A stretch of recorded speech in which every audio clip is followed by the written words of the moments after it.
Good morning. Good morning, everyone. Please feel free to continue to get coffee throughout the event. Thank you again for being here. My name is Christian Biana. I'm the Senior Director for Public Policy and Advocacy here at the Greater Houston Partnership. For those of you that don't know, the partnership is the Chamber of Commerce, World Trade Organization, and Economic Development Organization for the 12-county Greater Houston region. Today, we are excited to co-host this event, how technology is powering the U.S. economy with the U.S. Chamber of Commerce. But before we begin, I want to acknowledge, I know there's several elected official offices here, but I would want to acknowledge the elected official that I do see here is Commissioner Andy Myers here from Fort Bend County. So thank you, sir, for being here. With that, I want to introduce Jordan Crenshaw, Vice President of the U.S. Chamber Technology Engagement Center, to kick off our event. Thank you. Thank you for the great introduction. Really appreciate the hospitality. I think it's perfect to be at a place called the Greater Houston Partnership. And I think we're going to hear about the word partnership quite a bit today in the context of how do we use technology to improve the lives of everyday Americans. The first thing we're going to hear about is the impact of technology platforms for small businesses. Without technology platforms, in many ways, this country's economy would not have borne the brunt of the challenges we experienced, like the COVID-19 pandemic, rampant inflation, supply chain shortages.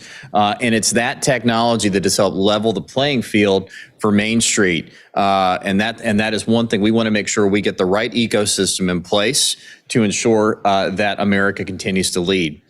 And I think, in a personal point of privilege, I geeked out yesterday. I went to the Space Center for the first time in my life yesterday. And it's amazing to see the partnership that existed between government and the private sector. You're just seeing even some of the robotics that companies like GM is working on with NASA and others to try to get us to next generation technology when it comes to space is just really exciting. And I think that's going to play into a conversation we have a little bit later today about the need for government itself to modernize in partnership with the private sector. I think one of the things we learned during the pandemic was that state, local, and federal governments were woefully unprepared for the pandemic because they're still relying on systems that are designed actually for that Eisenhower and Kennedy Space Center era. We have 1960s mainframes being used for federal government agencies.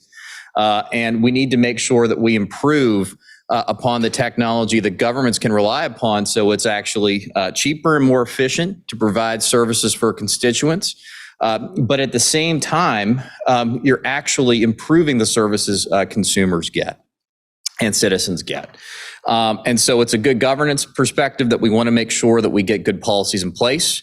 It's today, actually, we are announcing the publication of a paperless white paper we're putting out today.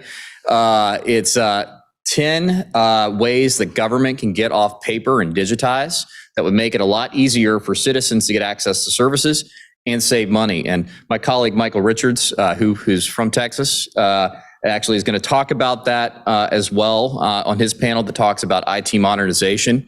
And I think that's going to be a really exciting panel to talk to. Before we get into our first panel on small business, a few of you have copies of an actual paper report that talks about the impact of technology on small business. And a few notes I just want to bring up from that report. What we did is we went throughout the country to figure out what small businesses were doing with technology, how they were adopting technology, and how it impacted their ability to survive and thrive during the pandemic. And what we found was this. Small businesses that use technology platforms, and this is everything from Salesforce to Google to Facebook to even delivery apps, contribute $17 trillion to the U.S. economy. It's a big number. That's 100 million jobs in the United States are supported by small businesses that are using technology platforms. And actually in Texas, 89% of Texas small businesses grew during the challenging 2 years that came before this with COVID-19 and also supply chain issues, those that use tech platforms. 84% said using a tech platform helped them compete with larger companies because it was helped them streamline their costs and made them be able to target in more easily on getting to consumers and really access the services they need. 83% actually in Texas said without access to tech, they would have struggled to survive during the COVID-19 pandemic. And 79% of Texas small businesses said if access to data was limited, it would harm their business operations. So it's important that we get good tech policies in place that enable this ecosystem to continue to thrive so that small businesses can reap the benefits of tech platforms and reap the benefits of the efficiencies that are created with it. And a few things we'll talk about a little bit later on the panel today are things like getting a true smart national privacy standard, getting good AI regulations in place, making sure that we also have digital connectivity for folks across the country so every small business can have the opportunity to get online and provide their services to new customers. So with that, I'll go ahead and kick things off to our first panel. We'll go ahead and get set up, but really want to thank everyone today for joining, and we'll get our panel started in just a few seconds.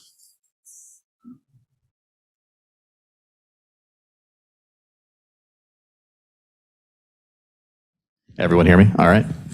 All right, so we are joined by a great panel of businesses that are really the backbone of the U.S. economy and who really are embracing technology. They're either participating by being startups that are creating new solutions that small businesses can use, or they're the small businesses themselves. And I'm really excited to hear from you all today about what you all are doing in this space. So on my far right, I'm joined by Brian and Nina Spears from Baby Chick. And then to their left is Mario Amaro from Ease. And then directly to my right is Ramon Soriano from La Calle Tacos and Cantina. So we've got a great panel to hear about the real benefits of technology across the board for small business. So we'll get you a chair over there, Brian. Sorry about that. All right, so we'll go ahead and get started. I think one of the things I think would be really great to hear, maybe if we can start, Ramon, with you and kind of go down the line. Can you tell me a little bit about how you got into your business and what you all do? Well, it's restaurants La Calle Tacos. It's actually walking distance, and I know my lunch is coming up, so you're more than welcome. And it's authentic Mexico City street food is what we sell.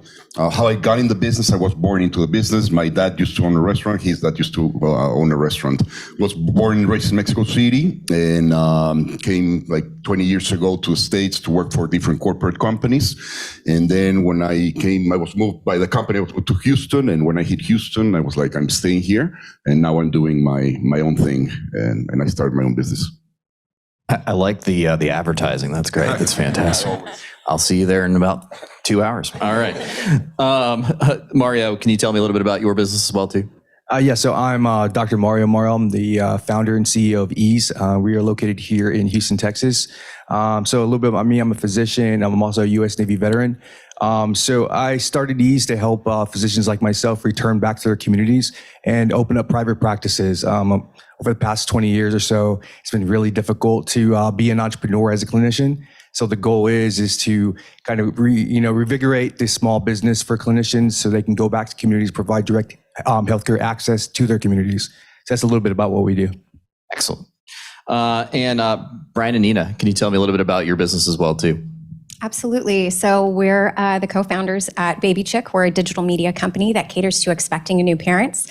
I've been working with expecting parents for almost 12 years now. I've been to over 300 births. I've helped over 700 families. And my husband was like, gosh, Nina, you're so passionate and knowledgeable in this field. You really need to share this information with more than just the greater Houston area. And so that's why we started Baby Chick, which is my nickname because I'm the baby chick that works with babies. And so now we've really grown our company, having, now like 20 plus writers, creating content, going into products and apps, and creating just a great resource for expecting and new parents. I'm a lover of puns, so I love the name of your company, by the way. you. So it's fantastic.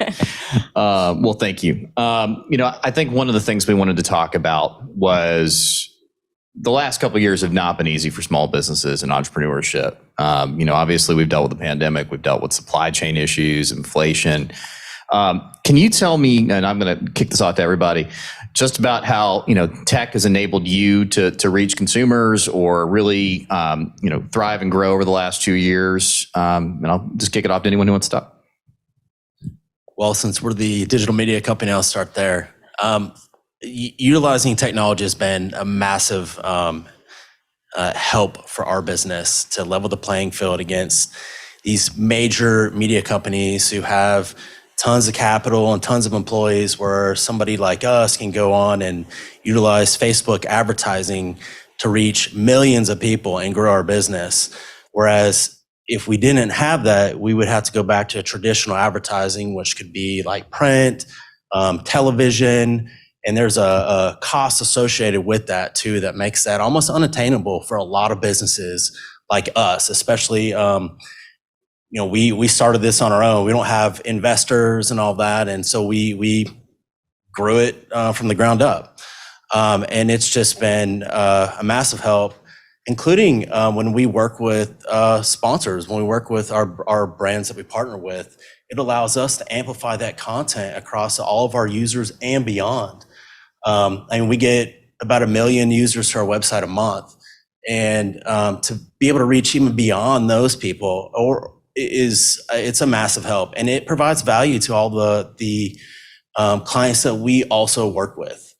And then, not to mention the connectability that we have with our own team, utilizing apps that like Google provides, from their email service to Google Sheets, Google Docs, Google Forms, the Google Hangouts. All of that is, I couldn't imagine not having that kind of technology, and it's free. It doesn't cost anything. And so it really levels the playing field tremendously versus these large companies. We compete now with the largest media companies in the world, and we are a small team who did not have digital media experience prior to this. For us to be able to get on that level, it's pretty impressive. And so we could not have done that without the technology that's available to us. That's an excellent point. I think, I think that the part about being able to compete with larger companies, I think is an excellent demonstration of the power of tech for small businesses. So Mario, I think you kind of see it from both ends. You're a startup, but also you're helping out, other practices succeed as well. Can you talk a little bit about how tech has really helped you on both sides of the coin there? Yeah, absolutely. So as a physician, I really think about my own impact of what I would have been able to have, probably if I would have practiced, 40 plus years, I maybe impact 100,000 patients. But enabling millions of clinicians to actually build their businesses and provide direct healthcare and access to their patients, that's millions of patients being impacted. And so that's only way that is possible is through technology. And so that's really how I think about this. It's like expanding that level of care, for multiple communities that, people who look like me, people who traditionally don't have access to equitable care or affordable care. That's really because of technology. It will change. And so we're thinking about how we leverage technology at our business and enabling clinicians to really, provide healthcare access that really kind of like somewhat democratizes a little bit the concept of what a clinic or a hospital or delivery process used to be. And now really changes it that it's affordable. It's there, it's in their communities. Many people can have access to a doctor. And so, yeah, that's technology and how we leverage it at ease. Ramon, obviously, owning a restaurant over the last 2 years has not been the easiest due to a lot of different factors. Can you tell me about how tech has helped you navigate the challenges of the last few years, either price increases or shutdowns or things like that? And there's been more than 2 years of hardship with, what I've learned now is that there's always something, it was the freeze, and before the freeze, it was the flood, and, there's always been some curveballs, and every time, the especially social media in this case has allowed us to stay connected with the guest and not miss a skip on the beat. When with the pandemic, when the dining rooms were closed, we put together a combo, and it was the TTT combo, and it was we sold tacos, tequila, and toilet paper on a package. And we have a few cases stuff there. And the ultimate survival pack right there. I like it, So, we were selling online to go, and every time we would do a live broadcast from the restaurant. And so we kept relevant, and we kept really close to the guests. The moment we were able to open, I mean, people knew it. People, we gained about 6,000 followers during that very, very short period. So that's something that allows us. And I'll go behind another really cool story with the flood a few years ago. I saw a taco truck on Facebook as well, and I was following them, and they were following me. I saw that he was serving first responders. And so I called him when I had a lot of product. I wasn't able to open. I had a lot of product in my restaurant, and I called him. I said, Blake, I have some product, and I see that you're serving first responders. Come, let's give out this food. And he says, right now, I just served the last 2 tacos to a family of 3 that I was able to serve. So bring it on. And we were able to serve 1,000 more people. Thanks to that. So, just that exposure that I would never have without any of that social media specifically. It's made a difference. I can't begin also to tell you how many times now my wife has convinced me based on social media ads to buy antiques. So it definitely works. But that power of social media and advertising, I think being able to directly connect with your consumers is such a leg up. And can you tell me a little bit about how that's helped you compete with larger companies in the area? Well, simply, I could never advertise in any of the all the TV or newspaper. It just the money doesn't go there, and I will be paying to be exposed to people that don't care about my product, or that they're not nearby, whatever. So being able to really target the person that really wants to know about my product makes the world difference, and then makes my advertising dollar go way beyond. Yeah, I think that's one of the most impactful things I've heard so far, is being able to just efficiently reach new consumers with the platforms. Mario, one of the things I think, as we talked a little bit about, what your company does, back home, actually, I'm from Virginia, and we're having now a shortage of general practitioners because you can't get smaller practices up and running. Can you tell me a little bit about how, your technology can be helpful for smaller practices to compete in this environment? Yeah. So, it's kind of what we refer to as a word for it called consolidation. So, over the past 20 years, consolidation really took place where a lot of, large organizations kind of purchased a lot of smaller practices, and so that meant that healthcare was centralized. It became very difficult for people to access care because there was only one place to get it, right? And so what we do is we're really thinking about, well, healthcare is literally in everything that we do already as individual consumers every day. And also healthcare should be accessible in your communities, and when it's not, that means that you don't think about it, or, when you need it, it's not available. And so how we think about really enabling clinicians to be independent is really kind of changing the concept of what is a practice, how do you access healthcare? Before it was brick and mortar primarily. Due to the pandemic, things have shifted. So virtual care is now more accepted. Reimbursement has changed. A lot of legislation has really changed, and which has enabled more people to actually be able to start a business. And so we see this happen a lot in e-commerce, but we have not seen it happen when it comes to healthcare, specifically medical practices.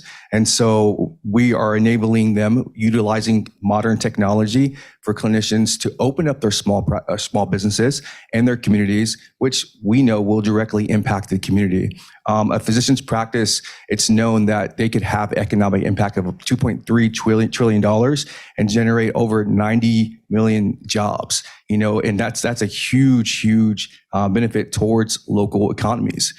So when you can create that many jobs for a community, it really will change the trajectory and growth of a community. And not to even talk about the healthcare access that's changing. That's really what we're focused on. We really believe small business is the way to improving healthcare. I think, Brian and Nina, you mentioned a little bit about larger content providers. Can you tell me a little bit more about how tech has helped you kind of compete with those larger players in the space?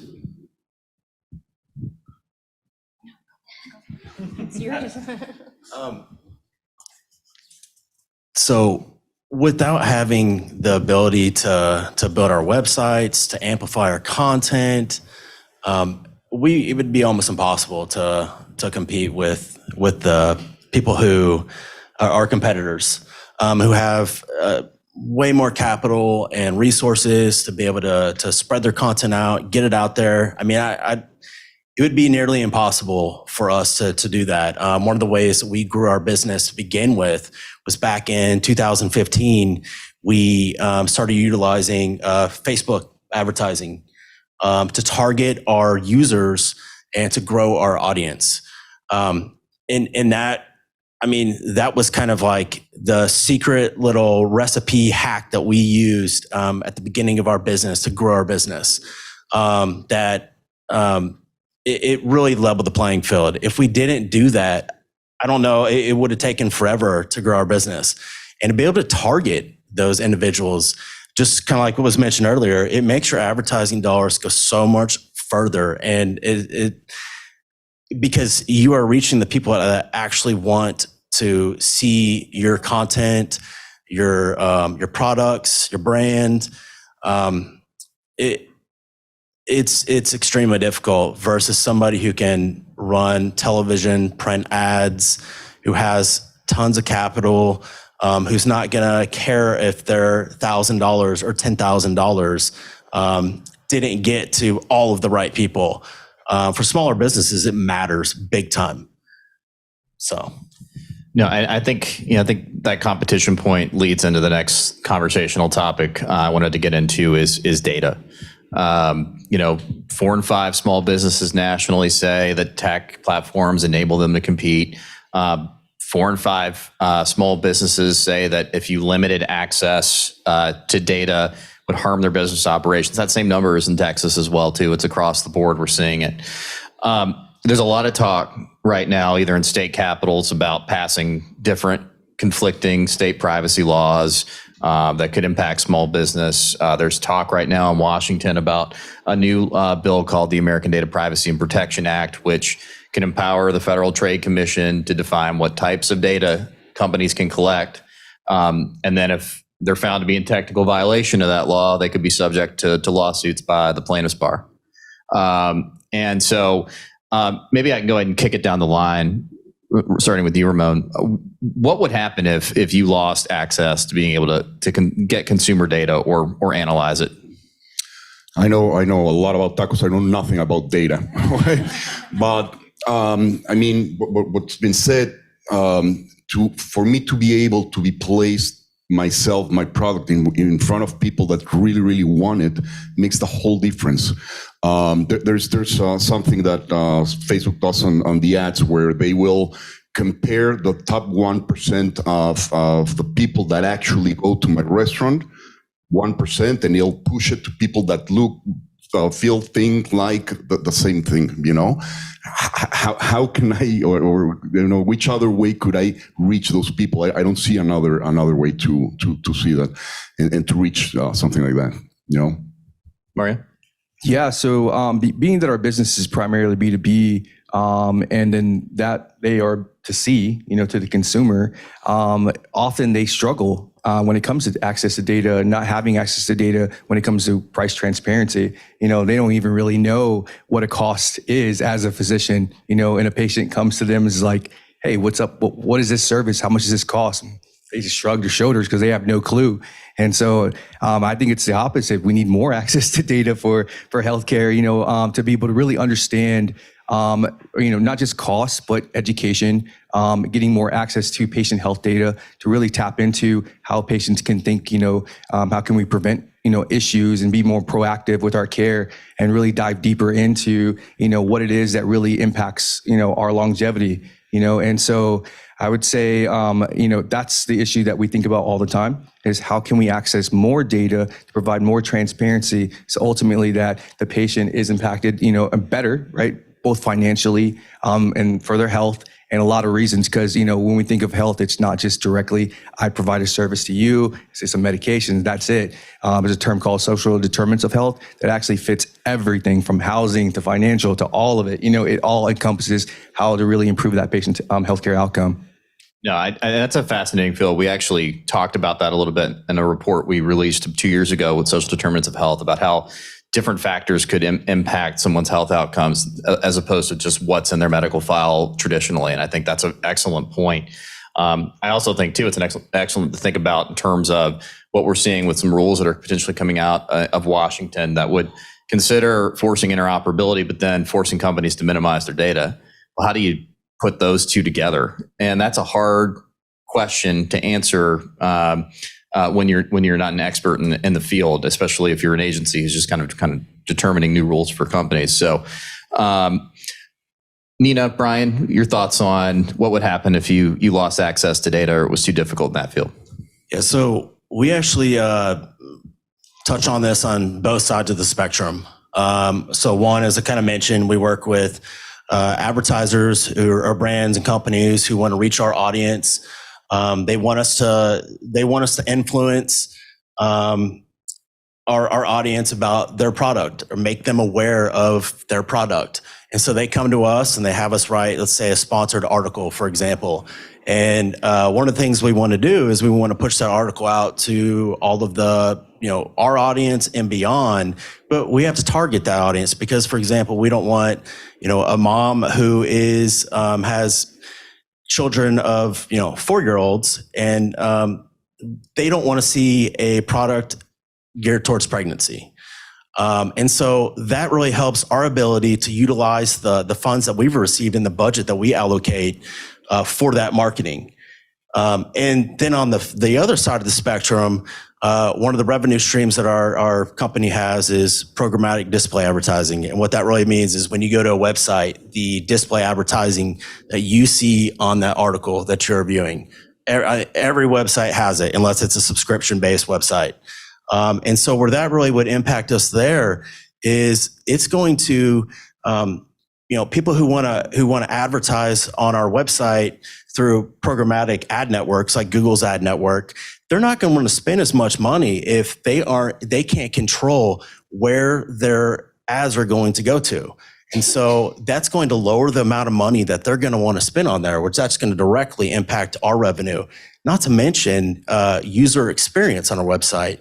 If our website is geared towards women, if they're on our website viewing the articles and it's a bunch of products for men that they're seeing, or alcohol, that's going to create a bad user experience. And so it really, there's from both sides of the spectrum, this is really crucial. I think that's an excellent point about how you need data to actually prevent some audiences from seeing things that they probably shouldn't be seeing. And I think one of the things that we were in San Francisco actually talking with some small businesses about 3 weeks ago, and coffee shop owner who we had said, if you were to cut off my access to data, he said, that'd be my second pandemic right there, because it would make it incredibly difficult for him to compete. And I think these are all excellent points. You need more data to actually solve the problems out there, and you need more data to connect to consumers. Obviously, we've talked a little bit about platforms and advertising and things like social media, but there's a lot of other tech out there. Remote delivery apps, how have they helped you in terms of reaching consumers? I use Uber, DoorDash, Grubhub. I can reach literally hundreds of thousands of people and service them within 30 minutes, bring them their food hot and quick and in perfect condition. Period. It's a reach. I would never be able to service so many people that way. There's sometimes that we have like 7 or 8 Uber, DoorDash drivers lined up waiting for food to come out. That's it, Right now, there's other platforms coming up like Goldbelly, which you're selling to the rest of the country. So you package a certain way and sell it to a rest of the company. How can a small little taqueria in Houston take their product to the rest of the country? That's how it's enabled. Yeah, I think that's an excellent point there too. I think on just being able to reach new consumers, and I think one of the things we also found out was in our report was that small businesses that are high adopters of technology are actually growing their employee base too. So they're growing the number of employees they have. They're also supporting, Uber and DoorDash drivers as well. So it's a whole of economy support that small businesses are really giving in this space. But there are other types of tech. Are any of you all using like payment apps or like things like Square or anything like that that's helpful as well?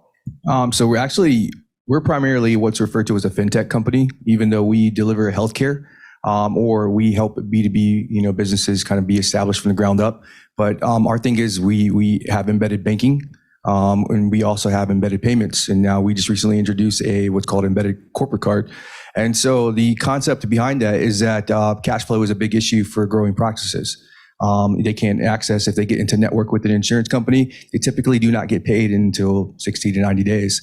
And so that generally means that they do not want to accept payment for those insurance, or they primarily switch to a cash pay model, which limits who can access care. And so we created a corporate card that's supposed to solve that working capital issue, and actually allows them to be able to get paid sooner. They have access to all the banking services right away. And so, as their business grows, we can give them access to loans.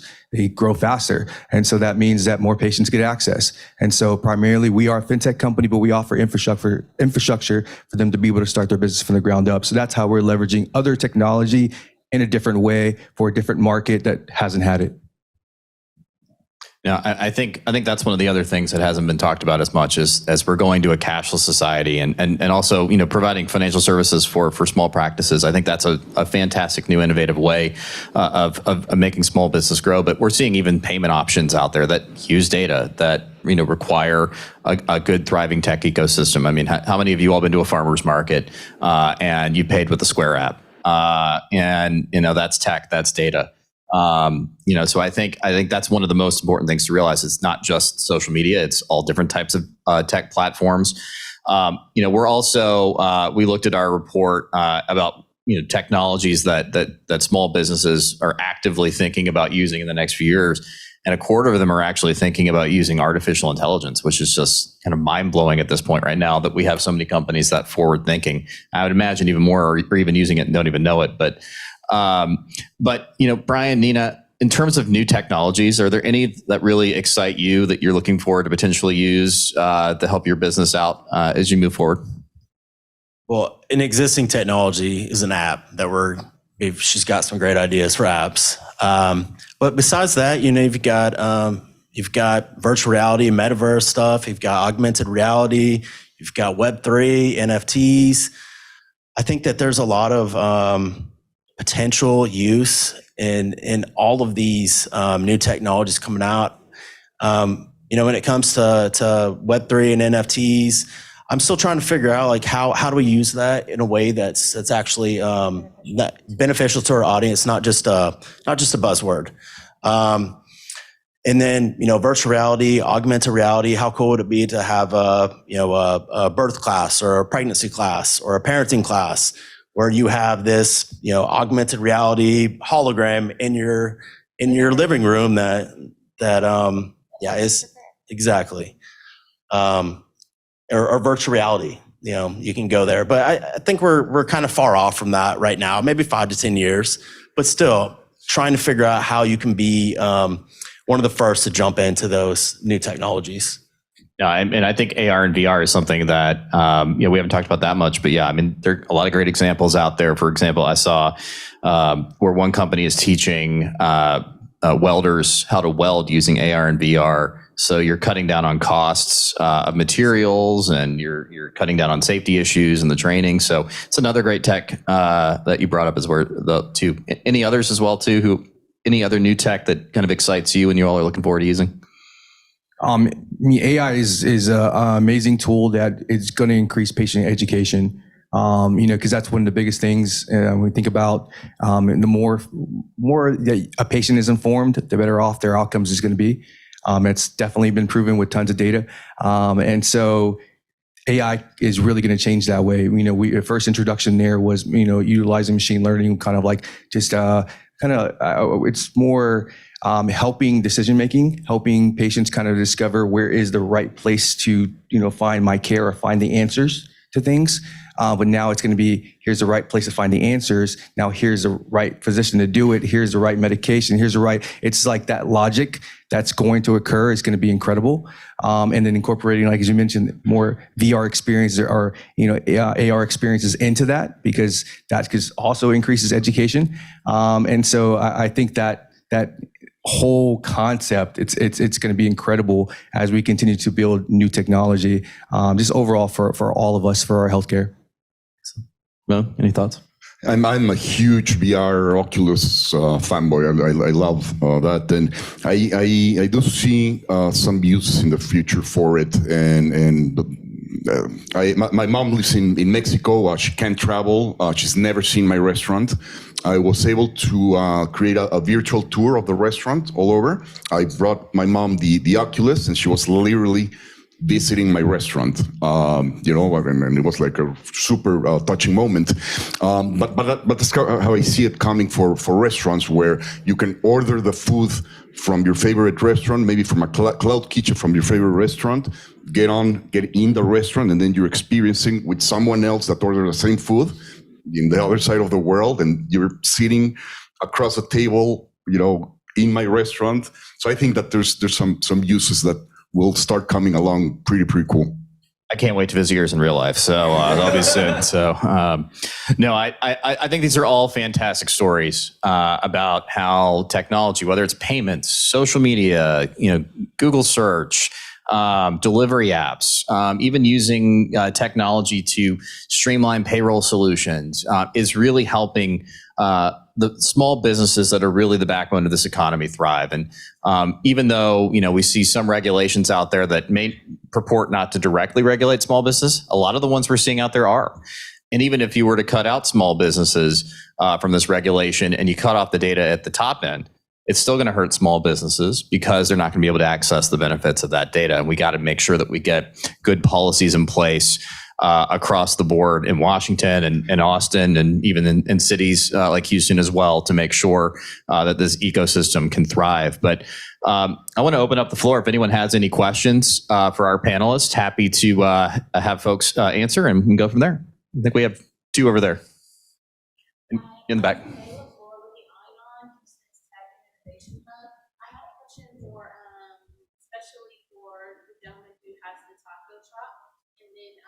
Baby chicks as well. You said that you didn't have much experience with using the internet to advertise and such. So I'm trying to get other small businesses to do what you all are doing. I'm wondering, did you do it yourself by trial and error, or did you hire a social media firm to help you when you first got started, and how are you managing it now? So I trial and error. Complete trial and error. When I opened the first restaurant, I thought I was going to open in 3 months, and the whole permitting and construction took like 9 months. So I was twiddling my thumbs for 9 months, trying to figure out things out, and that's when I got into it. And by the time I actually opened the doors, we already had 12,000 followers, for being here. But trial and error. Right now, I use an agency. After I've been doing it myself for the past 4 years. I just hired an agency this year, and now they're taking care of it. Yeah, and for us, we did not hire an agency. We just this was back in 2015, and I knew that it was available, and the barrier of entry to advertise on Facebook, for example, is so low. I mean, it's very easy. You just create a business account, upload your payment information, and you've got access to all of their tools. And so that was super easy. And we use that so we originally in 2015 launched as a e-commerce website with graphic t-shirts with a little small blog on the side. And then in 2017, we ended up ditching the e-commerce graphic t-shirt side of the business for other reasons, and we just pivoted directly to digital media. And so even there, obviously at first we were using Facebook advertising to, sell our t-shirts. But then after that, we used it just to amplify our content to our target audience. And that was literally just finding articles that resonated with our small audience at the time that we had on social media. I would find that, and I would amplify it for like $5, $10 a day, which is so attainable for so many small businesses. And today, now actually, so we ran those ads up until 2020. In 2020, we cut off the ads for our business, and instead we started utilizing the amplification only for our partners, sponsor partners that we work with. And I do want to say, and that was, and you've been able, so I help create the content. I'm the editor-in-chief, so I do all of that, whereas Brian's more on the side of really getting it in front of our audience. So I'm the author, and he makes us the bestseller. And with that, we've been able to grow to almost 600,000 followers. So with that, it's been a huge, huge benefit. Yeah. We wouldn't be the business we are today if we weren't able to utilize the data and the amplification tools, all that stuff to grow our brand. Had another question over there. Yeah, good morning. My question is specific to Mario. Probably that's all of you, but Mario specifically, you talked about patient education and your growing practices, but ultimately what you want is to reach more and more patients, people in the communities. My colleague and I work for the Mayor's Office for Adult Literacy. A very large number of Houstonians will not be able to use the technology that you are talking about. They don't know how to. So how do you go around the fact that you, Mario, want not only to reach physicians, but you want to reach patients, many of whom, more than a third of them in Houston, cannot use the technology, will not be able to read it, will not be able to comprehend it. Do you have a plan? And for the rest of you, it's the same thing. If you want to reach more people for your restaurant or for your business, and those people don't know how to use technology, what is the plan? What is our plan? Yeah, that's an excellent question. And I mean, there's truth to it, right? So we know that the aging population is growing, and there is a huge technology gap for many from generational perspective and also from just a community perspective, right? So I would say what we've already done, because we kind of have encountered this before. And so what we've done already is we kind of thought through of how can we grow. For example, if you look at traditional brick and mortar, right, as like the go-to market for these small businesses, that increases their costs and different services they're able to provide because it's a little bit more leaner model, meaning virtual first, right? It gives them more options to be able to hire differently. Right? And so a concept of what's referred to as care navigators. There are tons of care navigators that exist already in multiple systems, but it doesn't exist from a private practice perspective, right?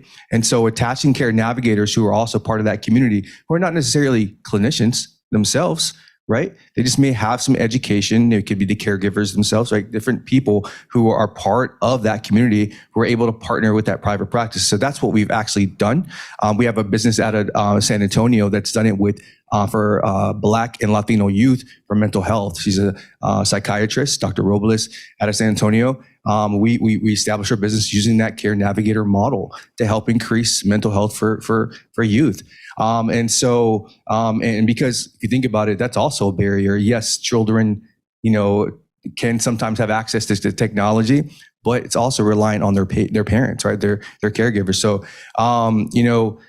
the other way that we think about this too, to answer your question, like how can we all do it? The way that we're building Ease is really a platform perspective. We're building it where it's meant to be a third-party ecosystem where other companies will build on top of it, which essentially means other small businesses will build on top of our platforms and solve this and build around like technology, apps, other solutions. So if you're familiar with the Apple App Store, e-commerce is a business called Shopify. It also has their e-commerce app store. Like we can't do this alone. We're not a business that's going to solve everything, but we're a business that's going to build the infrastructure for the clinicians who creates that third-party ecosystem so everyone could build to solve the individual problems as they come up. We have a lot about Facebook, the different things that you're able to do. It's called lookalike audiences and stuff like that y'all leverage and stuff to make that happen. But again, Facebook isn't the only one. They have a marketplace, they have an app store, they have all these different things that they created to really solve all of our problems as small business, and also even for bigger businesses as well, enterprises. And so that's how we're gonna solve it, in my opinion, is by allowing other people to build and solve those individual solutions that are really impacting the individual small business owner, right? And so it helps all of us thrive when it comes to the economic impact. So. I think one of the other things too, I think we would point out from the U.S. Chamber perspective, there's a lot of money already out there available. There's the American Rescue Plan. There is also the Infrastructure and Jobs Act. I think two key areas. One, invest in digital literacy and STEM education. The second is we need to reach those unserved areas across the country without access to broadband and get them involved. I think those are two keys that we can actually do at this point. Just from a broader national policy perspective. And I think I had one question over here. Biometric data is becoming a big issue across the nation. I think Illinois already passed a law. There's a few other states contemplating a law. Texas is passing a law. How will that impact your business where these platforms you're using are now limited to what you can and cannot use? Yeah. That's a great question as well. I can answer it. So we live in a very, very highly regulated space. We everything that we do from just healthcare alone is regulated, and we do HIPAA regulations and the data that's fit into that. But tack on financial technology, it makes it even more regulated. And so we're playing with we're jumping through so many different hoops when it comes to providing these services, and we're trying to innovate on top of that. So I would say it's about the individual professional that we work with. I think we're taught from early on how to collect that data and how to protect that data. So our customers are already licensed and taught to protect biometric data. How it would impact the ability for us to be able to expand from our individual organization. It's really making sure that we pay attention to all the legislation as it continues to evolve. But we strictly only work with licensed healthcare professionals. We do not work with anyone who is not licensed to practice independently. And so because of that, there's just tons of safeguards to prevent.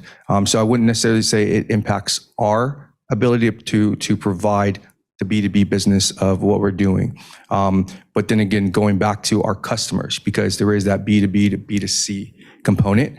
And so how we've been really leveraging that is through, there's apps already in our system called, like, for example, there's an app called Persona that we use that verifies and takes the biometric information and safeguards it through true data encryption.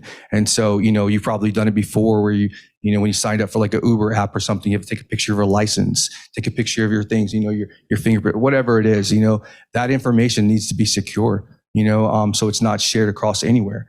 And so, we're already implementing those individual steps for their patients as well, whether it's insurance data, patient health data, all of it, it's all about end-to-end encryption. I think one thing to note about biometric information, it's really important that we have clear and consistent rules. We shouldn't be outright banning the technology, but we need to have clear and consistent rules around it. One of the things I would note about the current privacy bill that's out right now is that would do anything but. It would actually set some national rules and then let Springfield, Illinois keep its privacy rules regarding biometrics, but Texas would lose its ability. So, I think it's just really important to note that we need clear, uniform standards in this space and real protections. And that's an issue area I think it's important just to be cognizant of as legislators go forward. But anyone else have any thoughts on that? Or maybe we have another question.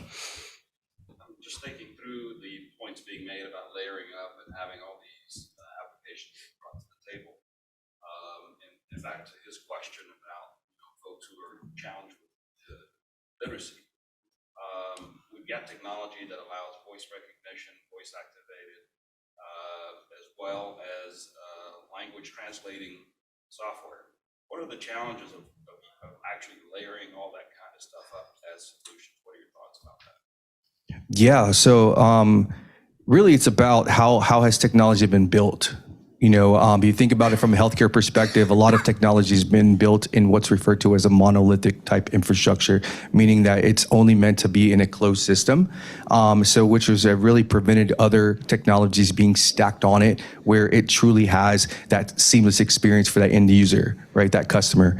And so the way that we've been building our technology is through what's called a microservice kind of, modular type architecture system that's allowed to be stacked on top. It's purposeful from the ground up. And so that's really how we're addressing that issue. It's because, again, going to that framework of we know we will not be able to solve every end problem, and so because of that, there will be issues with accessibility, right? There will be issues with translation services, right? That's a huge issue still to this day. Think about how many EHRs, which are pretty much where we get our patient health records. Most of them are not even translating to different languages. That is a major problem, right? And so this is by enabling true stackability, modular technology, it will allow those things to exist in a HIPAA compliant way. And so that's kind of like how we're leveraging that. I think one of the other things you'll hear too is the need to get digitized. And I think we need to get on paper, and not to make a shameless plug for the report we had today, but we'll hear a little bit about that later as well. How are we doing on time, by the way? 3 minutes. Any last questions? One of you? I got a quick, just kind of curiosity question. You talk about a closed system, most famous closed system, right? iOS, and Facebook advertising right now, I think, is impacted because of folks that are choosing not to track. I think I have this conversation with folks. I love targeted advertising. It's effective for me as a consumer, not as an advertiser. But when I say that to people, they're like, "You're crazy. You're letting them see your data." I'm like, "Of course, the ads are great. You want to see ads for cigarettes when you're pregnant? Of course not." So what's all your individual takes on that privacy of your data, and how do you talk about the benefit to your small business of folks sharing their data voluntarily? So I get the understanding of why people feel that way. I think a lot of it is how the media is portrayed, the privacy situation. They make it sound like they're spying on you and they know everything about you. And then on the other side, us utilizing that to target as a small business, you see the benefits of that. And so, yeah, I also thought the exact same thing. I'm like, I would rather have the targeted ads. I remember when I was looking for, I don't know, I think I needed some new clothes. And so I was like, I'm going to visit some of these websites because I know then on Facebook, I'm going to get targeted for all of these different products that I actually want to see. And so no, I did because I allow it to track me for those reasons. Yeah, it really is. It's tough because there's a media machine behind it that's controlling the message. I really don't get it. like my data is not interesting at all. My own daughter doesn't care about it. So I don't understand what is it. And when I use the Facebook ads, whatever, I'm not seeing anyone's data. It's at a whole different level, and I don't know what happens up there. But it's not. People's data is not all over the place. It's not spread out. So and just not to be a dead horse, but I do not want to see as a user. I will never want to stay there and looking through a bunch of stuff that I don't care about before I get to whatever applies to me. So I think you all are just like most people in this country. Actually, our report, we actually did some survey analysis of consumers, and 3 out of 4 Americans like targeted advertising. There are that are privacy conscious. I would never want to go back to the old banner ad days of the Wild West of the old early internet, because I won't get into content about what those look like. But yeah, I mean, there are 3 and 4 Americans do like targeted advertising, and the FTC right now is actually looking at a petition to ban targeted advertising. And that's not the right approach. I mean, there are states that are trying to get a happy medium. Virginia, for example, passed a bill that enables you to opt out of targeted advertising. But that's an opt-out, and it doesn't outright cut off the ability to actually get all that data, as opposed to a place like California or Colorado, which is just trying to cut it all off. And so, I think there could be happy mediums that could be reached for that for people who are privacy-centric. But yeah, most Americans enjoy the benefits of the digital economy, hands down. I think you had one question. I wanted to hit you too. Yeah, appreciate all the information on, as it relates to push it out to the audience. But I'm Mark Wolfball, newly appointed director of the City of Houston Solid Waste Department. So with that position, I inherit a lot of legacy employees with a lot of institutional knowledge, 30, 40 years, tenure, and whatnot. So when I try to get them interested in this aspect of reaching their audience, I'm like, so any recommendations, because that back end, controlling the back end, and I'll give you an example. Recently, we wanted to do an outreach, let people know that there were some changes in our service and somebody used the word suspend. Well, that just sent everybody in and up, and I was kind of just evaluating that. And I really got to figure out that we're just not that good at this new outreach perspective. I don't necessarily have the time to teach them all the time. Heard somebody mention an agency or somebody getting some assistance with that? Is that what you all recommend? So we've not used an agency, but there are tons of agencies out there that can help you amplify your content to get it out to everybody. Yeah, if you want to put out a message, I mean, one, you almost have to have a social media account nowadays and a website. And if they want to push out a message, I mean, you can show them like, here's how far try to quantify it in some way to show them like, here's how many people, here's the 5 people that saw it when you said this, versus here's the hundreds of thousands of people who will see it if you utilize social media and amplification. Yeah, there are agencies that can help in addition once you have social media. I mean, search term optimization is the term where there are certain ways to buzzword things to write it so that it gets picked up on Google or on social media. So there are agencies that can help out with that as well too. Well, with that, I think you all have gone over time, but this has been a fantastic panel. So if we could go ahead and get a round of applause for the folks here, really appreciate it. If you want to learn more about the report, it's at AmericanInnovators.com. The digitization report is also there that we'll be talking about in just a few moments. So I'll go ahead and kick things off to Michael Richards, Policy Director over at CTech.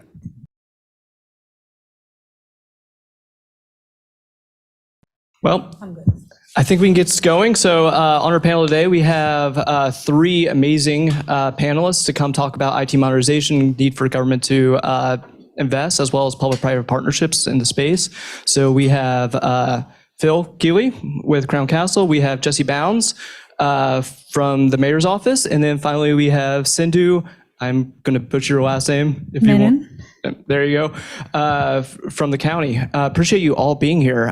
First and foremost, I want to let everyone have an opportunity to talk about who they are, who they represent, what your day-to-day life is, and organization's mission and goals are.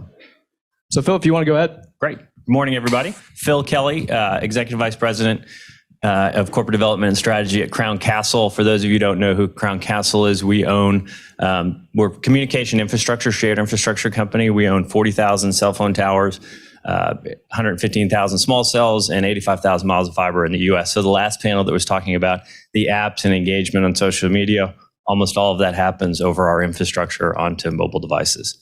My role within the company, I focus on the long term. So thinking about what are the new customers and new technologies that are going to be using our infrastructure, and also what new infrastructure needs to be built into the future.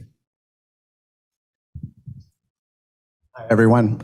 Jesse Bounds here with the Mayor's Office of Innovation and Performance. We're an in-house consulting group basically for the city. We work with city departments to streamline operations, improve the citizen experience, and solve city challenges.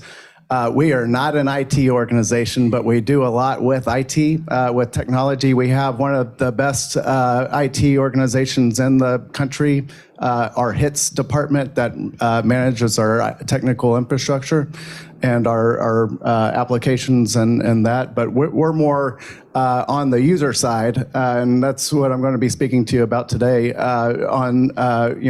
We're advocates for technology, and we help departments use technology better. In order to improve performance, you have to have people, processes, and technology. And so we're working with the city departments to make sure that the people use the technology, like Director Wilfock was talking about earlier with solid waste, that the processes are supported with technology, and that we're optimizing our processes and the way that we're doing things, and then of course the actual adoption of the technology, and so that's what we do. Good morning, everyone. Sindhu Menon from Harris County. I was prior with the City of Houston. I've worked for some time in HITS. Currently, my role is the Chief Information Officer for Harris County. So pretty much, on the technology side of the house, taking care of making sure our infrastructure is stable, we are able to provide the services that the departments are asking from us, and also at the same time trying to innovate and provide the digital footprint for the county. Awesome. All of you have unique perspectives regarding public-private partnerships and the need for government to work with industry, industry to work with government. Can you touch on the importance of this and how this works in a day-to-day life in all your organizations and businesses? Sindhu, if you want to start, we'll start that way and work our way back down. Sure. So I'm a firm believer that public-private partnership is critical for the success of any organization, irrespective of the function, but more so in the technology, because most of the services are a result of those partnerships. And we have key stakeholders, and developing those relationships in a strategic manner is kind of critical for the success of IT organizations across anywhere. So there's a significant, we have several examples where there have been successes as a result of those partnerships. And there are several examples where the partnerships have not been utilized as much, and we have seen it's proven. I don't think I need to speak much about the consequences of not having those partnerships. So for us, definitely we are building on it. I think one of the first things that I've been with the county for the last 6 months, since March, end of March actually, and one of my key strategic objectives is to build this partnership with our private partners in order to make sure that our services are consistent, and we have a roadmap built on continuing to develop that in a strategic format. For the city of Houston, we're kind of in the same bucket as Harris County there. Our group in particular works a lot with private partners because we don't have an IT budget. We're, for the most part, testing stuff that has never been tested before. So proof of concept type of work that we partner with corporate partners, with startups that might be in the space with, I see Ion Smart and Christine here from the Ion, which is, they have a Smart and Resilient Cities Accelerator that works with startups to deploy them in governments. And a lot of it is the cutting edge type of technology.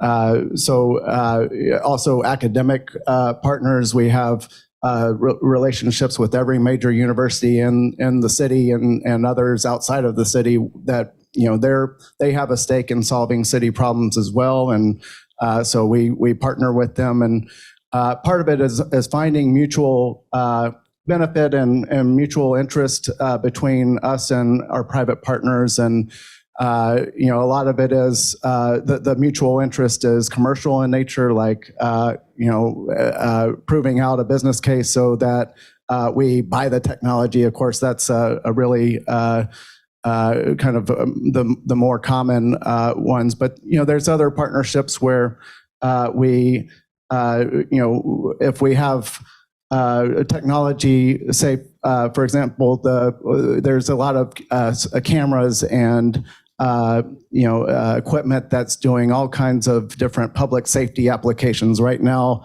at the George R. Brown in this vicinity.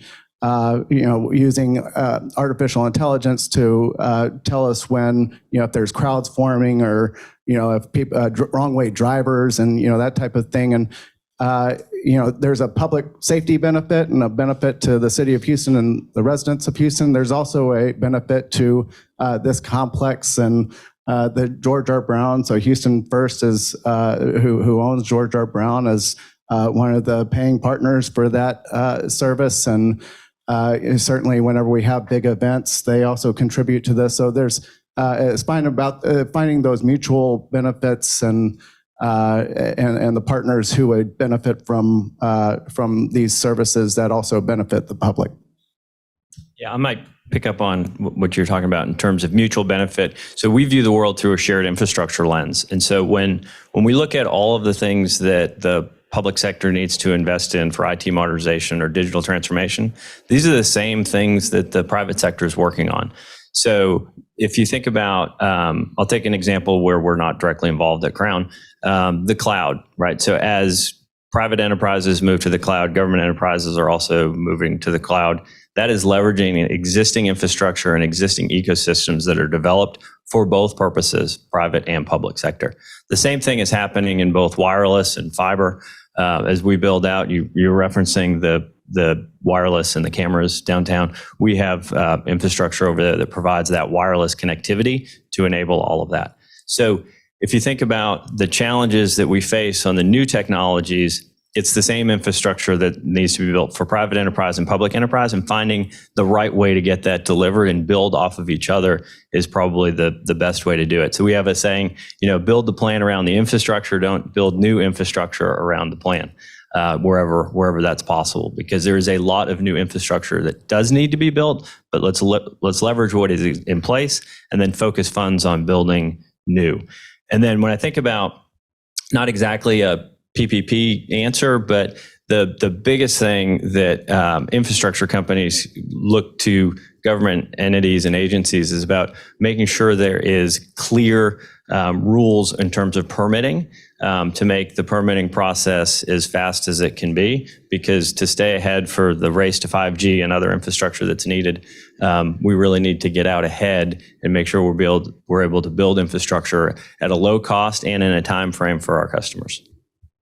That was a great answer. And actually getting into that and kind of the barriers and what you're seeing on your end, I'd love to hear from both of you about areas in which you see a barrier with your ability to work with industry and your ability to actually have those conversations with them. Not so much barriers, but more of the processes that we have to follow, right? So we have to make sure that there is a fair competition, and we have to make sure that everyone gets an opportunity to participate in the solution. So that's more of, I don't see that as a barrier, but definitely a time-consuming. If you're talking about RFP, generally it takes a long period of time. And also, again, identifying the key players and having them participate in those is also one of the challenges that I think from a government perspective that we need to overcome. Yeah, you can't have a partnership with everyone. I guess you could potentially, but you have to be selective of your partners, and in order to select the partners, you have to create that fair playing ground, and that in the procurement pipeline. I mean, that's a big challenge for us as government employees, but. I'd say it's becoming more and more prerequisite, though. Public-private partnerships are almost, especially for grant funding, starting to become required, a required part of the way that we do business. Like I'm thinking about all the money that's coming through for broadband, for example, with Joshua Williams here for City's Digital Inclusion Program. That all that money is going to be have to flow through private partners like Crown Castle and others, and the federal government's requiring that it be done that way. Not cities can't do it ourselves. State and federal government won't do it. So it's we're going to rely on our private partners in order to build that up. And but I'm just the point being, it is a required practice and becoming more and more of the norm, especially for big grant applications coming through.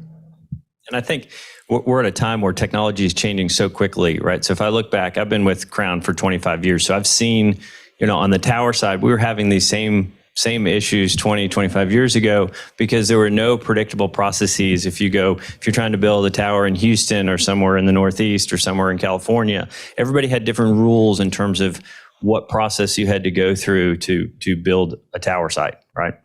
Over the last 20 years, that is actually now well defined. Sometimes it takes a while, sometimes it's not allowed because of zoning and permitting, but there is a clear process to go through really across the country. And so now we're talking about new things and trying to build fiber down right of ways and to have small cells which provide 5G broadband closer to the end user to provide that service that we all rely on. It's moving that into a new place. It's new infrastructure. It's a new ask. So those same procedures and policies need to be developed, but it'll take some time, but hopefully we'll get through that soon. So government IT modernization does not get a lot of press unless for the wrong reasons usually. However, these services are vital for communities. Can you talk about why government should modernize, potentially provide examples of what happens when they don't? You want to take that? Yeah, sure. I'll be first on this one. I think back to when Mayor Turner took office, and he ran on the pothole promise, which was, to fill potholes by the next business day. And everyone thought he was crazy when he said we were going to go from, I think we were filling them in, 2 weeks or 2 to 3 weeks, and they thought he was crazy when he said next business day. But, a month later and pretty much ever since, we've been filling potholes the next business day. And you'd think, potholes aren't a technological challenge.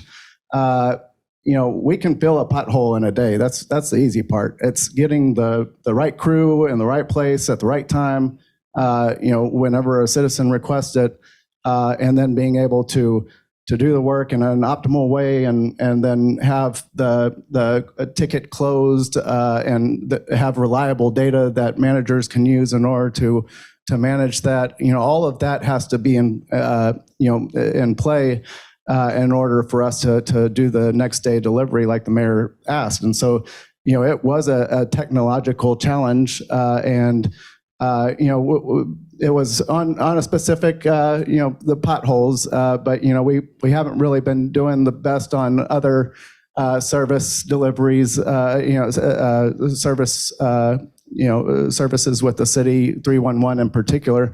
But we just upgraded our 311 system, and we're hitting record performance levels, record customer satisfaction, because the technology is enabling us to be much more efficient on the back end and improve our processes and just do things better, faster, and cheaper. And so I think that's the story of how technology works and why it's really important for cities, from the standpoint of getting out of there and making the most out of our limited resources. Any good examples of how it doesn't work? I don't want to throw any departments under the bus, but I may pick up on that. Not picking up on where it doesn't work, but I think when we think about whether it's, working with Social Security or at the DMV or engaging with government agencies, sometimes we spend a little time on hold or have trouble getting through on a call or have to wait in a physical line or have to go find physical paperwork and get it all in. My son got his driver's license recently, and he was able to get his permit during COVID, but we didn't have a Social Security card for him. He was born overseas, and so he had a Social Security number. But even though he had a Social Security number, having to get him a Social Security card, it took a tremendous amount of time, paperwork, and effort to make that happen. So I think there's plenty of opportunities to figure out a way through digitization to improve that. And if you could bear with me a minute, there's a really interesting thought piece that I read a couple of years ago, and it's a catchy title, and it was called Time Machines. And that the biggest innovations and most positive innovations and valuable innovations over the next few years are going to be about how you can either save time or enhance time, right? So if you think about ways that we can save time and how valuable that is, that's a huge thing where I think that in dealing with government agencies that they can focus on. And there are some wins there that we've seen. So, and I like to use personal stories. So I also have recently registered my car, right? And so you used to have to go get your car inspected, and then you had to send in, I think it was your insurance, you had to find the physical piece of the inspection report, then you had to mail it in, and I never had stamps, and so that whole thing. Well, I just registered my car over the weekend online. I had to get my car inspected still, yes, but they enter it in a database, and within 24 hours, it's online, and it's so easy, and it probably took less than 90 seconds from beginning to end to do that versus having to gather all that paperwork, all that information, send it in the mail, wait for them to get it and send it back. And I also saved $1 by doing it digitally. So I think there's plenty of opportunities, and I think people will really like it. Yeah, from the county perspective also, I think I agree with both the comments that I heard from Jesse and Phil. So basically, the need for us to have consistent services. We are in the industry to provide services to the constituents and making sure that, going back to Phil's experience, that's the kind of experience we want the constituents to have. And in order for us to provide those experiences, it's essential that we keep up with the technology, right? Our infrastructure needs to be brought up and to the standard that we can provide those stable services. Many times when the consequences of not, I think we may be getting into that, but the consequences of not doing that is what we read in paper. Going back to the initial remarks that we get called out if things don't work. But there's so much effort needed for us to modernize and keep it modernized in terms of having the people, process, technology, all of that in place. So our goal at the county is to provide stable services and improve the experience of our constituents. A lot of that goes into the resources that you have, though, right? So you talked about not having a budget. You talked about the limited resources in which county has, but these things are continually needing to be upgraded and things like that. So what kind of thought process do you go through when you're looking to actually make those kind of upgrades? How do you take that into consideration about the limited resources that you have? And, can you just take us through that thought process on your end? Very difficult question. So yes, we do go through a thorough analysis of our environment. And again, like I mentioned, I've been with the county for the last 6 months, and prior to that, I've been CIO for other cities. And generally, the thought process is looking into our systems and then dividing it into the categories of, here are the systems that we need to sunset because of various reasons. Here's where we need to develop a roadmap, sustain, and the third one is innovate. So we have those 3 buckets in which we look at all the services we provide and all the technology that supports those services. Along with that comes the budgeting process. So ensuring that we are thinking through and having a governance process in place where these get prioritized by the departments, and we submit for the funding. Now, again, depending upon the budget situation, certain things get accepted, certain don't. But the end of life is always on the top. If there's a compliance requirement, it's always on the top. If there's a requirement, which I think from an audit and our legal perspective, which we need to comply, those always take a priority over, the rest of the stuff. So that's why you see Jesse mentioned about the funding and those aspects of it, because generally when we submit the technology funding, we request for the things that is absolutely needed for us to keep the lights on and to modernize our aging infrastructure.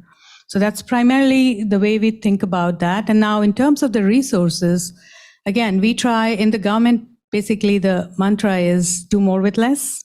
So that's where the partnerships become extremely effective for us, ensuring that we have those relationships built and those critical partners identified who can help us get to that success.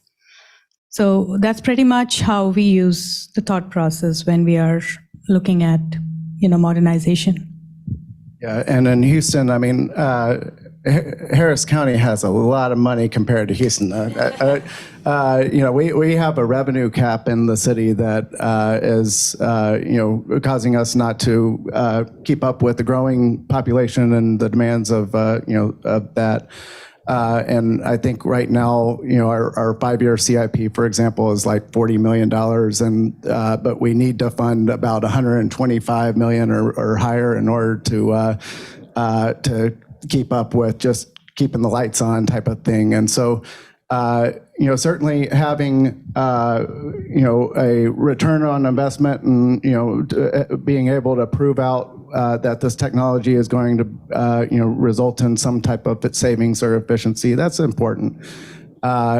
It's not always a prerequisite, and too often the costs are underestimated and the benefits are overestimated, and so and frankly also the savings and efficiencies that you gain are gained over time, and it's that initial investment that really is the stinger for the city of Houston, at least I know.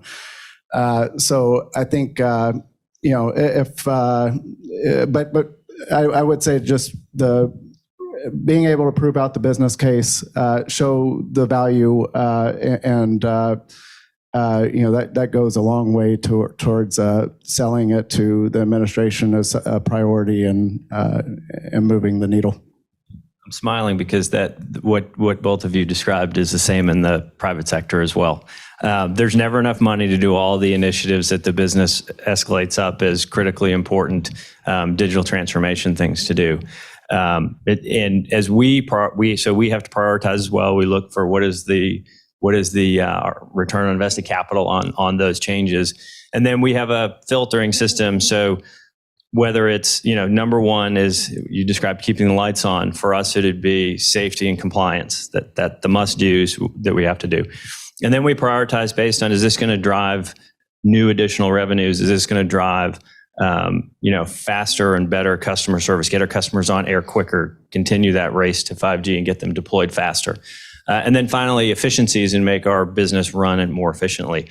All of the things that we typically get in as a company to look at are all good and have an ROIC, but we have to find a way to prioritize them.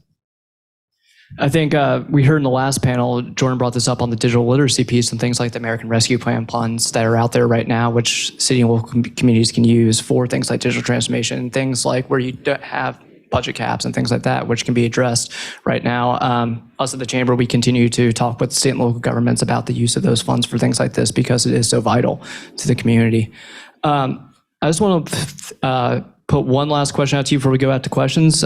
Just kind of, if you're king for a day kind of thing, and you could make the changes necessary, you would, to actually, as you look at your watch, it's gonna, there you go. What changes would you make to help facilitate the greater partnerships as we're here at the Greater Houston Partnership? And what could be done right now to help with this problem? I'll jump in. King for day, that's why I looked at my watch and I was saying, man, how much time do I have to figure out what I would do? I think when we're talking about digital transformation or IT monetization, the mantra we have internally at my company is the transformation part of digital transformation is more important than the digital part. because anyone can go spend money and collect data, but you don't drive efficiencies if you collect data and you have just digital form of data instead of analog form, but continue to do things the same way. So what we're looking for opportunities to do was leverage digital to drive significant efficiencies, cost savings, speed to market, kind of faster, better, and cheaper. It's not a trade-off in a digital world. But to do that, we have to find the transformations. And so an example that I like to give is we're assessing using drones. So you think about a new technology that kind of is almost Jetsons-like coming in, and how can we use drones to scan or image our towers, create digital twins or 3D models of that tower. That is doable from a technology standpoint, but you have to budget funds to go create that digital twin. Now, how do you find a return on investment is you say, okay, what if we have a digital twin, how can we use that to eliminate future truck rolls? How can we use that to change how we basically have to do structural analyses instead of having to do them from a drawing in a computer software program to actually have it almost automated, right? So there are ways in which we can utilize that data to save money, to generate new revenues, and to create significant value that makes it a positive ROIC. So those are things that we're working through. And I think as we think about digital transformation, if you just stop at getting the digital twin, then you've actually wasted money. And so you have to follow through with the transformation part on how you do things. I mean, that is pretty much what, great point there, Phil. And, I'd say, and it kind of resonates with Director Wilfox's question earlier about the solid waste user adoption. And, you can have all the technology tools and data and, anything that you want, but if people don't use it, then it's just, a waste. And, too often we see that happening in the city where, and it's not just a city problem, it's really everywhere where, if you don't have the talent or culture to take that and then make decisions off of the data or change your processes, then it's just a wasted opportunity. Certainly, you won't get the return on investment that you have paid for, and so that's a big part of our struggle, and what we're really why we exist is really to show the value in the technology and the data and the tools that we have at the city, which we have quite a few underused tools and a ton of data that we could be getting better insights from and asking questions of it, and so I think getting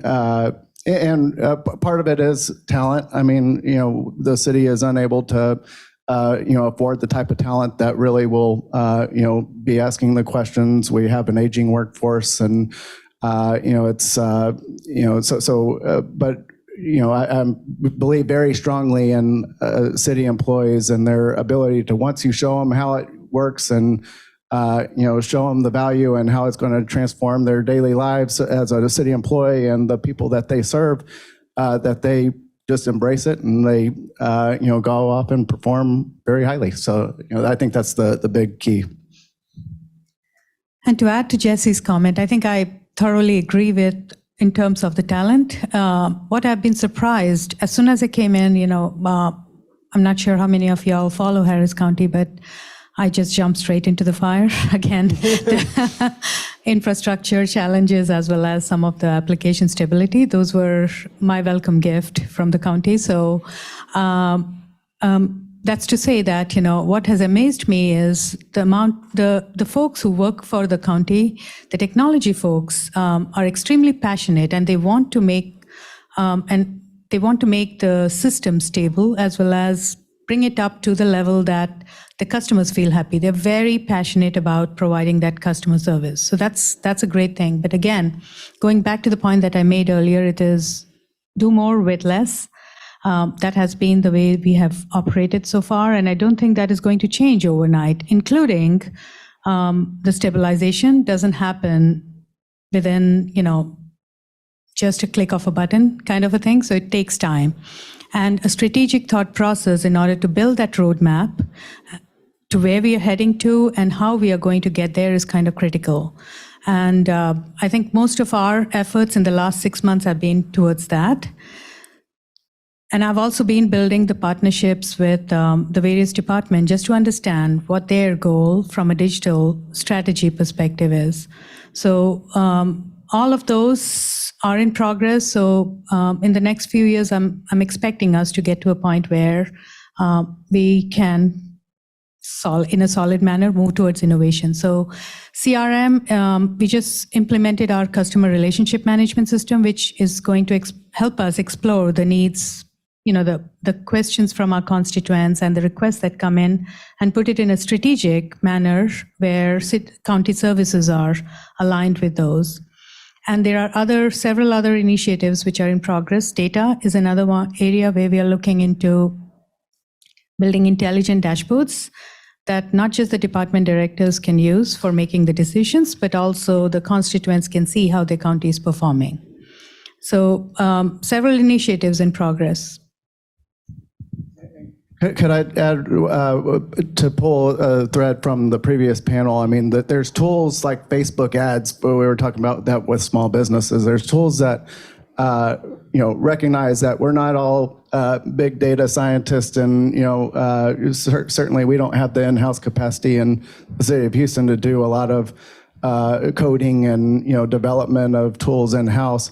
But, there's low-code applications and applications that cities can use that are doing AI and using big data in order to tell us how we're performing in different elements. So the tools are helping with our with our talent deficits, with our financial constraints. And they're getting better and better, I think, at addressing some of those issues. So embrace data analytics. That's what I'm hearing. Yep. Anything else to add with that, Phil? Or all right, I think we have some time for some questions if anybody has any for the panel. Yep, go ahead, sir. So, kind of, I'm in the IT space from a consulting perspective. So, modernization, cloud, and stuff. Most part, everybody agrees. Phil, to your point, we're just moving into the cloud is buy-in, right? But it does open a lot of doors. My question for you, I hear you say do more with less. There's kind of the do more for less angle as well, which I think would be really important for local governments. How are you kind of rationalizing the power that the cloud offers versus these data security issues? Great question. I'm glad you asked the question because a cloud first is the direction we are heading to. So it wasn't one of the practices that was in place at the county, but we are introducing that cloud first strategy as one of our key strategic plan items, primarily because of the, again, stability, ensuring the security. Cybersecurity is high it's one of the highest thing that any CIO worries about, right? So all of those factors taken into consideration, along with the cost, again, not necessarily, it's not always less, but at the same time, what's the right decision for us to? So a decision around cloud versus on-prem, we are still hybrid, we are not fully cloud, but we're moving towards a cloud-first strategy. Any other questions? Yes, sir, in the back.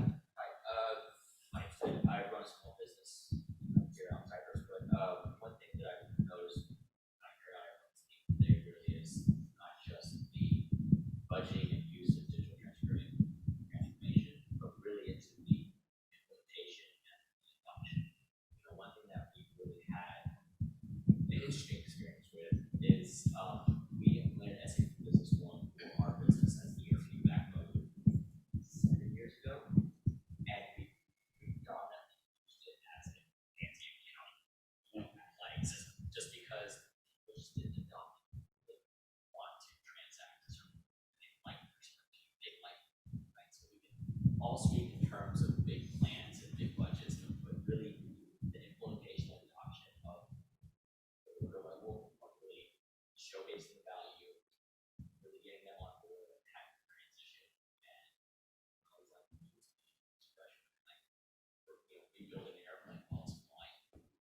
still have to ship product, we still have to get, process orders, things like that. Really getting it all adopted and integrated is what I see as truly critical for going through those going through. And I guess for everyone who has to deal with that, like that, my suggestion, thought, if you're hearing this, is that really make sure that it's not just a check box get budgeting by the night you shine form, but really there has to be an extended period of time for the adoption system. Yeah. Really see That's right. And for some who, have been doing things the same way for years and years, successfully, I might add, right? So you're asking them to change how they do something. That's no small task. And so there's really two ways, and you hit on them both. One is whatever transformation you're doing, make their life easier. Make it so it's much easier for them to do their day-to-day job, and they're going to adopt quicker once you show them how to do it. But at the same time, you have to force follow through. Otherwise, you don't get the benefits, right? So if you're looking for a digital transformation, but people are doing things the same way, and there's some stuff that's outside of the system on a spreadsheet, you can't capture that data. So when you do analyses of the information, you're going to get wrong conclusions because you're missing part of the pie. So it's critical that if you're going to adopt these things, because part of the transformations that we're seeking to do is to use data as estimates and price things instead of having to go cost them every time you're doing something. So if we have a new tower to build or a new deployment of fiber, instead of having to go through the process of getting quotes and spending weeks and weeks kind of building up a budget, if we have a massive set of data that we can utilize, we can price it almost not instantaneously, but almost instantaneously relative to a very long process. But if you're missing a big chunk of data because people aren't using the system, that's a huge problem. I guess one other follow-on conversation since we have, I guess, city, state, local representatives here. Are there any incentives or credits for businesses that help with the adoption process to kind of get us there? Because that to me is, another big factor as far as for the ultimate yield on adoption. I mean, I thinking on your first question, we handle adoption in the most government way possible, which is to write policy and tell, government employees that they shall do this and use this, and we're watching you, and SOPs. Oh man, I've written so many SOPs for to force adoption, but I think that. And showing value. I mean, showing value is a big part of it. And but on the second question about how businesses can get in on it, I guess I see, especially like with permitting, we have a permitting wizard now that is kind of like a TurboTax for permitting, and so businesses can get in on that, I guess, by participating in that, going through the wizard and telling us if it doesn't result in the outcome that they want, or I think everybody who's in Houston at least has a stake in city government in Houston. Like they want their potholes filled and their trash picked up and everything, and so I guess they also have a stake as far as and the service delivery and using the tools that we have available, to be used. But I can't think of any good examples, though. Yeah, that's why I asked Jesse to go first, because I couldn't think of any good examples in terms of incentives other than, we have, again, at the county, we are introducing the minority participation. We are encouraging that in almost all the major Brits.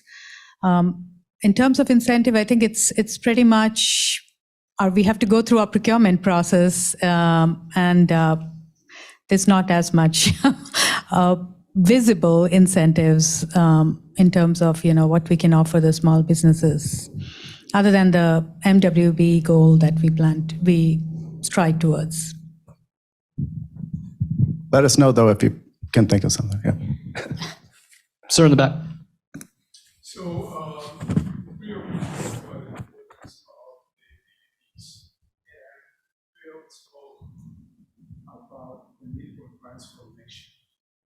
very interested in that transformation because, as you said, Phil, if we just simply go from pencil and paper to digital, that don't change the way that we relate data.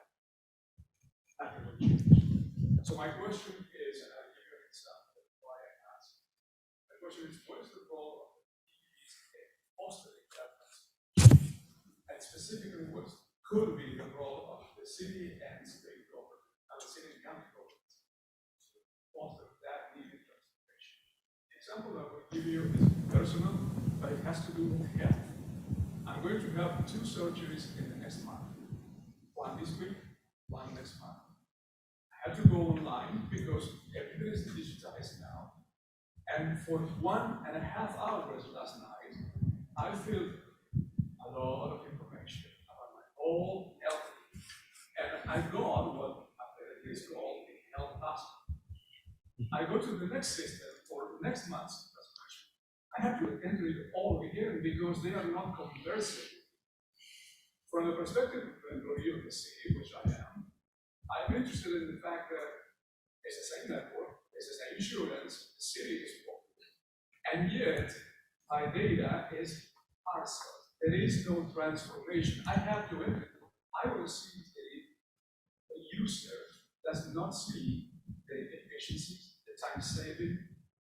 So what is the role that the city or the DPPs can have in fostering this transformation that is much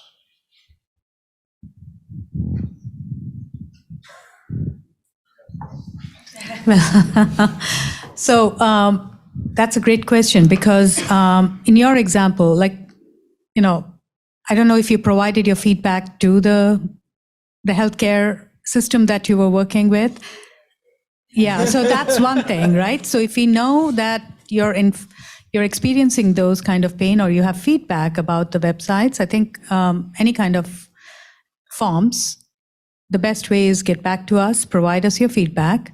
The role we play in bringing those efficiencies, again, going back to the data, looking at what kind of feedback are we getting from our community and also from the internal user. We also have the community engagements where we ask for feedbacks from the people who are using our services. So honest feedback definitely helps us design those solutions to become more customer-centric.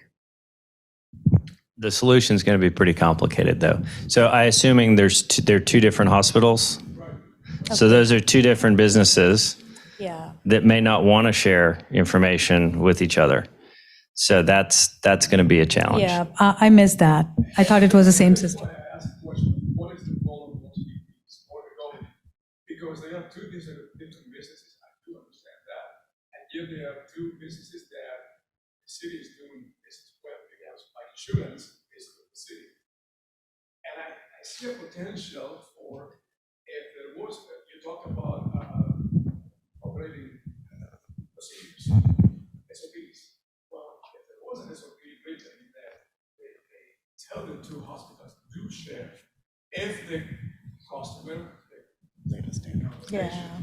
says yes, share the data, why couldn't I share Yeah, so here's where, and this is not my area of expertise, but this is where data sovereignty comes into place. Because when you enter the data into that first system, it is not your data, it's their data. And so then you need to enter the data into the other system. So if it was your data and you had sovereignty over your own data, when you provide them your data, it's your data still, and then it has to be shared through APIs to the other systems. So I think that is something that is above my pay grade and not my area expertise, but that's where there potentially is a public answer to in terms of data sovereignty and how it gets moved. Yeah, the privacy becomes a bigger issue in that kind of a situation. Now, there are collaborations that are going on in the local space. Because the most recent project that we worked with on City of Houston is related to it's not individual, but it's more of the community, right? For example, if there are special events happening, how do we create a common calendar that could show someone that these events are happening at the following places, and both the entities, because we have a role as county and city has a role as well in making sure that large events are kind of successful here. So building that kind of a collaboration is in place, but when it comes to individual data, the privacy is a big concern. So I missed out when you said there were two different hospitals. The only thing I would add to that is that this is an upcoming marketplace that we're seeing quite a bit in the digital identity passport area. So companies are actually providing this service and can partner with different organizations to provide a kind of one-stop shop. Enter in one time and you'll have that data kind of curated across. So, any other questions? Yes, sir. A lot of the conversation is focused on what cities are doing and what counties are doing, and that lens is pretty prevalent. And so I wonder if maybe we might be doing ourselves a disservice, because if that's always the lens, we might miss other lenses that might offer solutions. Because I hear, it's a people issue, it's a capability issue, it's a dollar budget issue. But I haven't really heard, well, maybe what we need to do is look at the regional approach and what are the opportunities, and have there been other places that have tried a regional approach that might offer different solutions? What are your thoughts? Regional works where regional works. 311, for example, is very specific to City of Houston. Although we have talked about ways to integrate our system with Harris County, but if we miss your garbage, it's Director Wilfalk miss your garbage, not anybody else. So it makes but there are places where it makes sense. Working on a railway initiative right now with smart rail monitoring systems, and if we could understand what's coming downstream for us, or if we could pass that information over to people who are downstream from us, then that would be useful for traffic purposes, emergency responders, and the like. And so that's an area where it makes sense. Or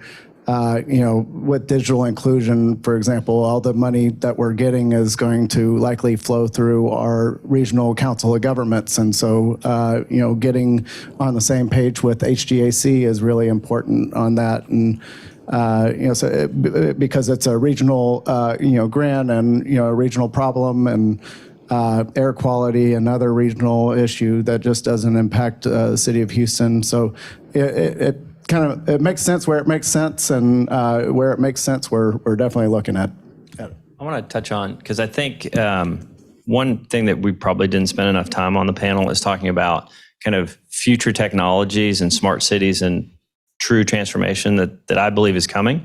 Sorry? And smart counties too. Yes.